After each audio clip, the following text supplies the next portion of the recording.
everyone, it's Corey with Natural Born Tillers, and we're here with the next installment in our master class of exploring sustainable food in Georgia.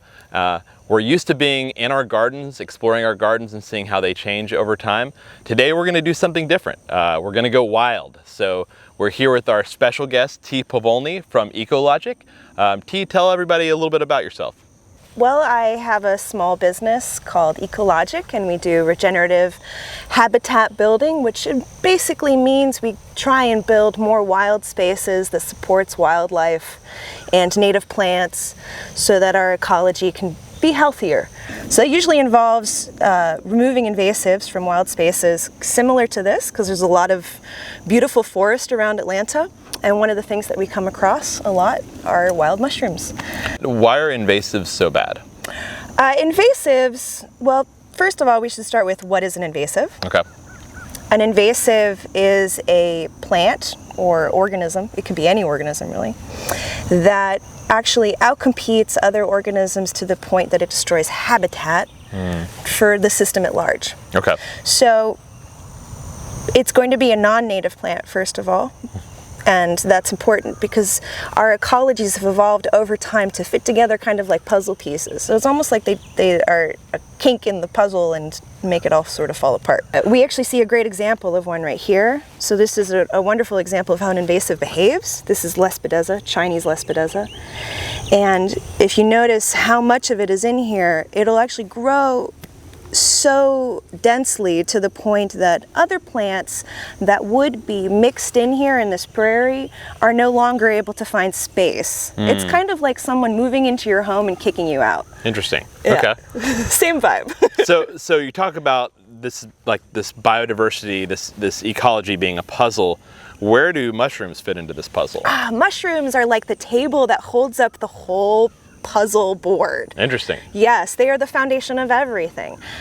Mushrooms are what cycle nutrients back into the system. So before we get into the woods and start looking for things, tell me, are there ground rules for foraging? What are we doing when we go into the woods and look for something to eat? Absolutely. First of all, we want to keep in mind that with any wild space, we're walking into an area that's not necessarily primarily for human use. So we want to keep in mind that this is a space that's shared with wildlife and other human beings that necessarily want to enjoy the foraging goods that we get to enjoy as well. So walk in very respectfully, be aware of your surroundings, watch where your feet are going, and that's not just like to keep what's growing safe, that's to keep you safe. If you look around here, you'll notice there's a lot of brambles, there's going to be poison ivy, there are things that can actually hurt you if you're not paying attention.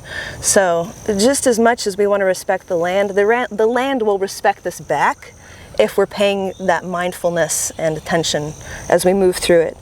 And then of course we want to be able to use these resources for as many years as we can.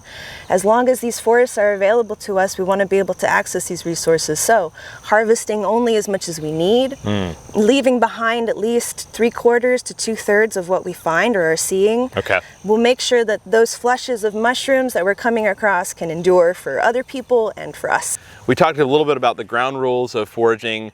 What are the tools that we might need when we go in looking for mushrooms or other wild edibles? Great question.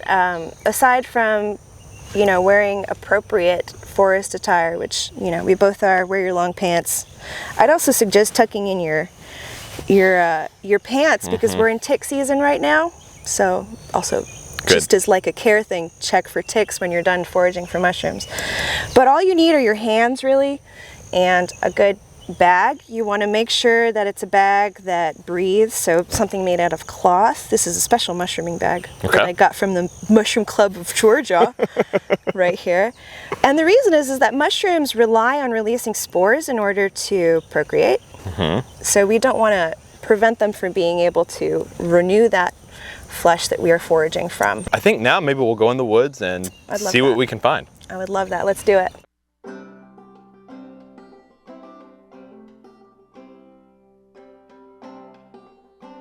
So T, when you're foraging, tell me kind of a little bit what you look for. Definitely. Well, especially for chanterelles, which is what I suggest everybody start with because they're so easy to find. Oh my gosh, can we stop for a second? Do you know, this is all blueberry, but what this tells us, so speaking of those like native plants that would want to fill in these spaces, this is the type of stuff that would be outcompeted by invasive plants. And that means this is a sign of a fairly healthy ecosystem, right? Right, so that's one thing that I'm looking for. What's the biodiversity like? What's my plant composition like? Okay. If I'm seeing a lot of privet, I'm probably not going to find chanterelles because they're mycorrhizal mushrooms, meaning that they grow off of the root systems of our woody plants, and they need that healthy root system network between all of these different species. And then the next thing I'm going to look for is where is water congregating in the landscape. Right now we're in a fairly sloped area. But I bet down at the bottom of that hill we're going to find some water. So we want to find somewhere where the land is starting to kind of funnel water. Dry creeks that flood when there's a storm event and then dry up again and then flood again. They really like that type of situation. So this is another thing that I look for, is if there's fungal activity at all in the forest. That tells us, hey, is the moisture right for this stuff to grow? This is just a shelf mushroom, I don't know what kind. And it's soporific, which means it grows on dead wood, as opposed to what we're looking for, which grows on living roots. So it's not telling us whether or not chanterelles grow here, but it's telling us it's got the right conditions for fungal growth in this forest. Well, we foraged a lot today and we found a lot, but we didn't find any mushrooms. Well, we did find some mushrooms, but maybe not the ones we were looking for, which I think is a really good lesson for foraging. You know, manage your expectations. The forest, I really feel like gives you back the energy that you put into it. So if you're coming in with really high expectations and you're like, this is what I want from you, they're all gonna hide. Sometimes the forest is gonna have an answer for that and be like, not today, friend. But it's a good lesson to keep your eyes open because you're gonna see interesting things. If you're looking broad instead of looking narrow, you're gonna see all sorts of cool stuff. Absolutely, and you can always come back later. Part of the trick to foraging is being persistent and being willing to explore, come back again and again, and learn the space. Okay, so we are back. We're back! T, it's been a couple weeks. When we came out here the first time, it was dry, it was not a lot of mushroom activity. So now it's raining. It's the opposite of dry. How do you feel our chances are about finding some mushrooms? They are excellent. You know, it's humid, the air is nice and wet, the ground has some saturation to it. All indications point to yes. And I would walk like this. Yeah, you can see they're just starting to pop, huh? Uh-huh, so here we go. That color? Yep. There it is. So T, when we're picking chanterelles, what are we looking for in terms of making sure that we're getting the right mushroom? Well, we want to make sure that the mushroom isn't degraded, that it's nice and clean, which means that it hasn't been sitting out for real long. I'm looking for any holes that might have been caused by insects. So you can see these are really nicely intact. That stem, if I press on it, should have very little give to it. And then before I actually collect the mushroom, because I'm gonna put it in with my other mushrooms, I don't want them to all get dirty, I'm gonna peel off that little end. It's really just a pinch.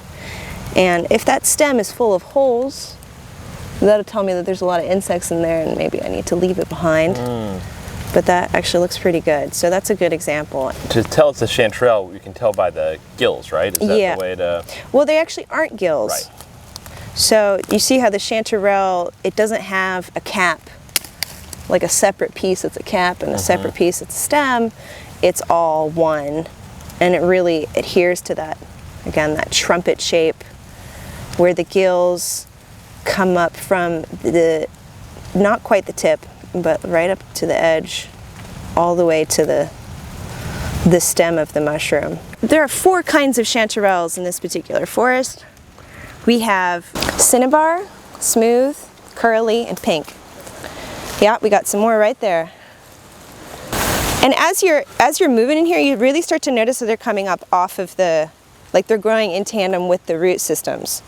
And one of the best ways to know what kind of mushroom you're looking at is to pay attention to what time of year it is. This is the time of year for chanterelles. Right. So we're July, August. Yeah. If you're finding orange mushrooms in mid-July through to even early September, those are chanterelles. Okay. If you start seeing orange mushrooms around October, November, that's probably a jack-o'-lantern. That's an issue. Okay. But another good thing to remember is what the mushroom's growing on. Remember, these like living trees. They want to grow off of their root systems. Something like a jack-o'-lantern is going to grow on rotten wood, on dead wood. Okay. It's totally different circumstances, and that's why our being mindful and powers of observation are so important when we do this kind of foraging. This is the old man of the woods. I always look for this when I go foraging, because to me this is, you know, one of the keepers of the forest. Usually indicates that I'm going to have a really good find. And they're a very special kind of boletes. You can tell they have this wonderful texture. So when I find them, I like to say a little thank you to them.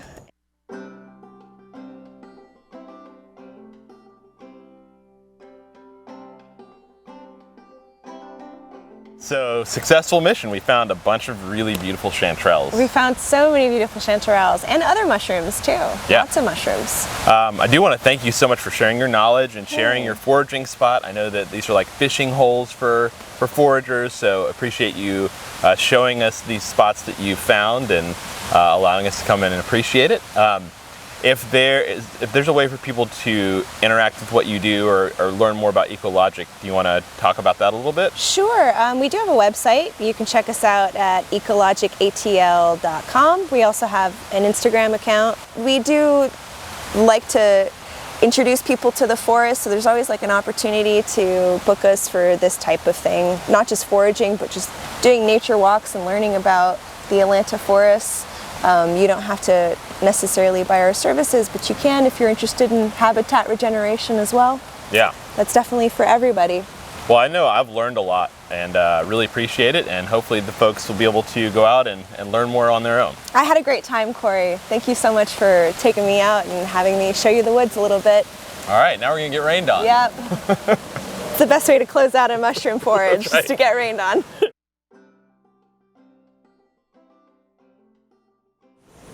Mushrooms are amazing teachers. They teach us a lot about community and symbiosis.